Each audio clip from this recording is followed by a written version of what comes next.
پاک پتن ممبر صوبائی اسمبلی میاں نوید علی کے والد سینئر رہنما مسلم لیگ نون رانا احمد علی ارائیں کا نماز جنازہ ڈی سی کمپلیکس میں ادا کر دیا گیا۔ نماز جنازہ میں ہزاروں افراد نے شرکت کی۔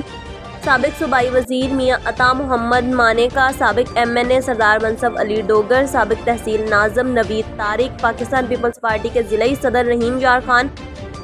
چودھری شہباز ارائیں، MNA میاں احمد رضا مانیکا، سماجی شخصیت نورپور چودھری جاوید احمد، پیر معین الدین چشتی، پیر عبدالظاہر چشتی،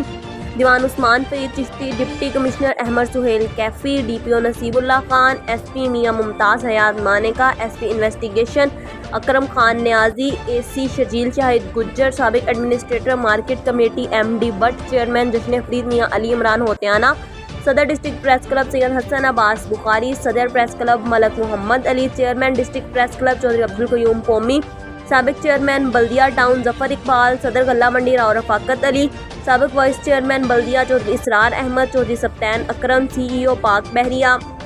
سابق چیئرمین چودھری بشیر احمد، سرپرست district press club Syed Abu Alhasan Shah, ضلعی general secretary MSF Syed Hasnain Raza Bukhari, ضلعی صدر حمزہ لور، چودھری خالد بشیر،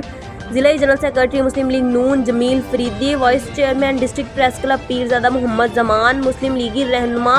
ملک بہاول خان، مرکزی صدر PCU حاجی الیاس چودھری، الحاج نصر اللہ رانا، چیف آفیسر جاوید اسلم ملک و دیگر سیاسی سماجی و مذہبی شخصیات نے شرکت کی۔ پاک پتن نماز جنازہ معروف عالم دین حافظ امین اتاری نے پڑھائی۔ بعد ازاں ان کو ان کے تایا بابا عمر کے مزار میں سپرد خاک کر دیا گیا۔ رانا احمد علی ارائیں کی کل خوانی کا ختم